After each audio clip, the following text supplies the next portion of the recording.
В историческом парке «Россия. Моя история» в Якутии открылась выставка «Я не боюсь». Выставка уникальна тем, что в ней поднимаются вопросы творческого осмысления феномена страха. Экспозиция создана в виде синтеза классической картинной выставки и мультимедиа-технологий, произведения живописи на полотнах, интерактивные иллюстрации, художественные арт-объекты. Выставка представлена в 3 зонах – сумерки, ночь, рассвет. Сумерки – место встречи человека со своими переживаниями.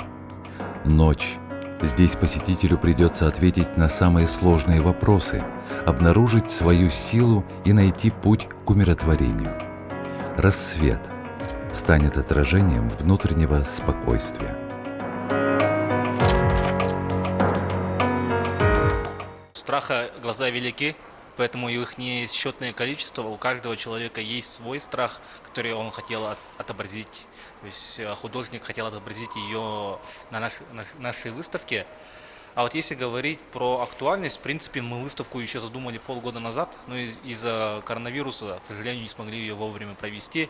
Мне понравилась работа Мочкарева Иннокентия Александры.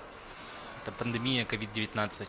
Она мне понравилась, во-первых, ее оформлением, она просто прекрасно выглядит, и во-вторых, это, конечно же, аннотация. Аннотация это просто прекрасная, потому что у нас Александра написала эту картину после реанимации. То есть она у нас попала в больницу, в реанимацию, у нее было поражение легких 80%, и благодаря врачам, врачи смогли ее спасти. И эта картина посвящена как раз им, то есть как благодарность врачам за спасение людей в столь тяжелое время.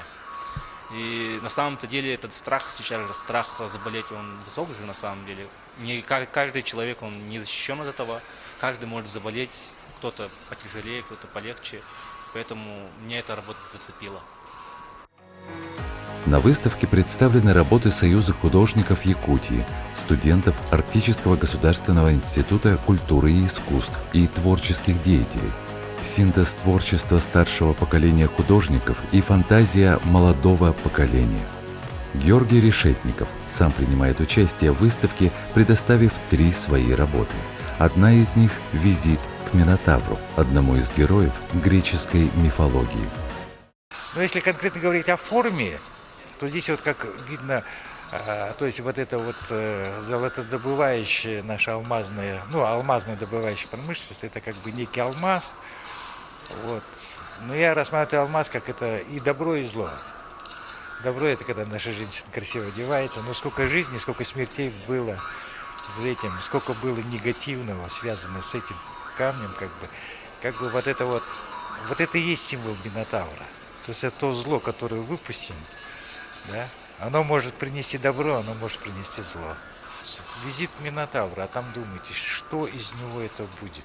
Опять скоро будет лето, и мы вот со страхом ждем, какое оно будет. Повторится ли это лето 2021 года, или оно уже не будет таким страшным. Ну, все мы, конечно, хотим, чтобы это не повторилось.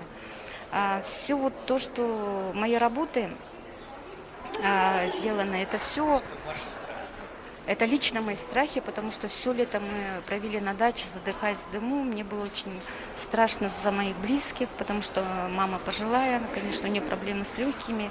И все это было очень тяжело и страшно, как это мы все переживем, конечно. И на работе, например, которая там представлена, например, там она построена, использована фотографии моего сына, который был добровольцем, который ушел. Мы даже сами, честно говоря, не знали, что он ушел.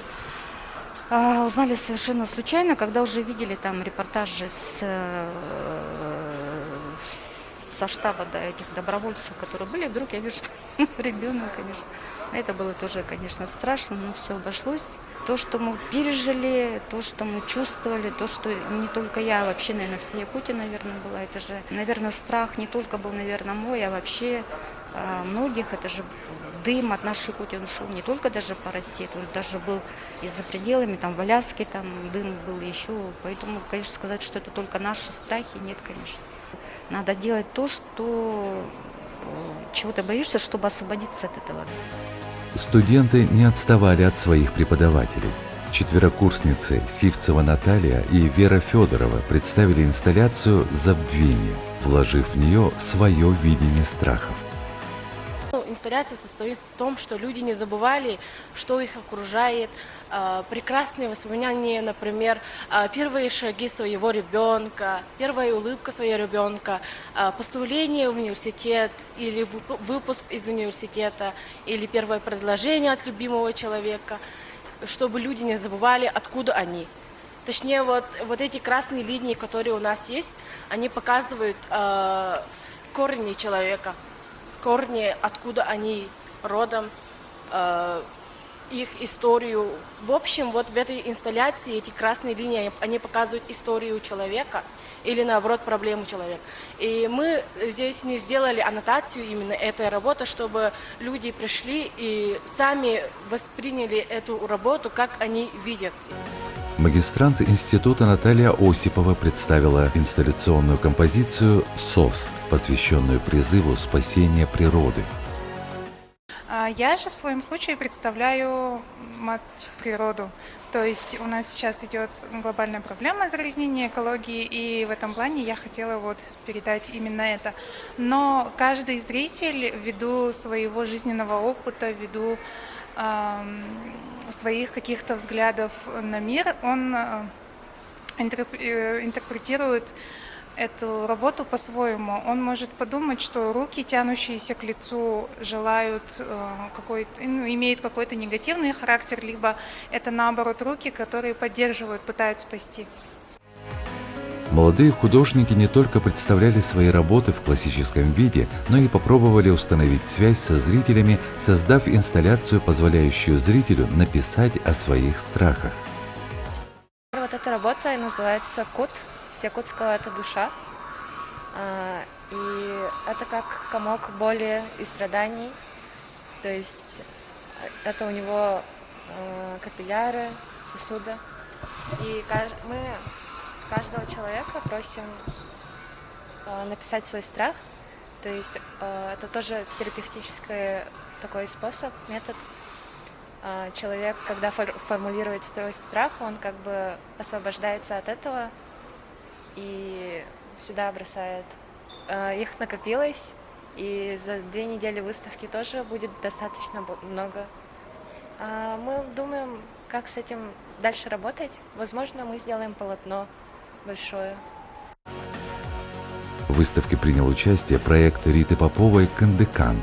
Прямо на выставке рисовали картины для акции передачи 100 картин в социальные учреждения Якутии.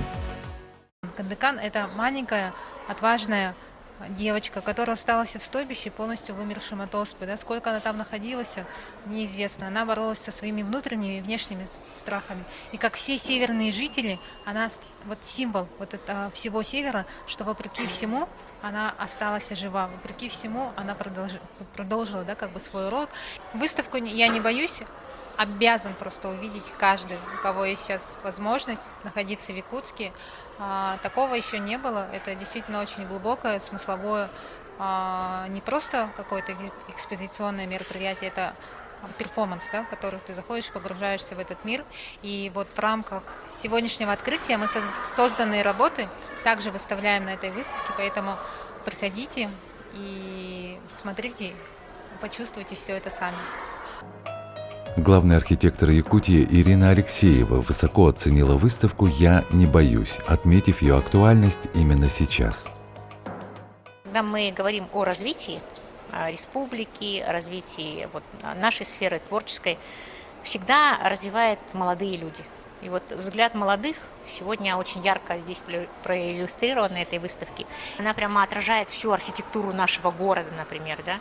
И это реально так. Каким образом нам, например, я как главный архитектор республики всегда задают вопросом, как менять среду.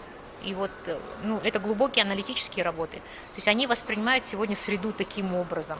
И отсыл к этим мыслям, он всегда, если человек думает, он начинает думать, как это менять. И как раз формат «Я не боюсь» – это то, что сегодня люди видят и на что дальше посыл дают. Мне кажется, замечательная работа. Любая работа, и все работы. И потом оказалось, что столько много молодых художников. Поэтому я очень впечатлена выставкой именно с точки зрения организации самой выставки, потому что много ребят молодых сегодня творят, думают, делают творческие вещи, и их показывать, их творчество, их поддерживать – это очень здорово. Выставка «Я не боюсь» продлится в историческом парке «Россия. Моя история» до 17 апреля. И ее должен посетить каждый, кто хочет побороть свои человеческие страхи.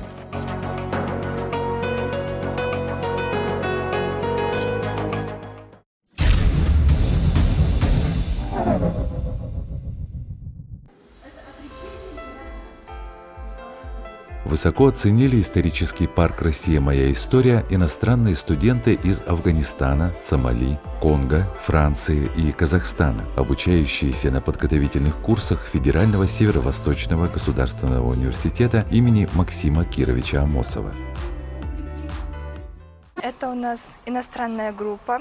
Мы сюда поступили чтобы закончить высшее образование тут, и чтобы также закончить тут и вернуться в свою страну. Тут мы впервые пришли на экскурсию, как бы узнать об этой стране, об этой культуре этой страны. Это было просто без слов, как бы не могу сказать о своих впечатлениях в простых словах, но это было правда прекрасно. Я рада, что мы пришли, что нас привезли сюда, что мы узнали об этом. Мы очень благодарны вам. Также впечатлений на самом деле очень много. Меня прям переполняет. Очень много эмоций, что их не собрать. Но это было, правда, очень интересно. И спасибо, что как бы привели нас сюда.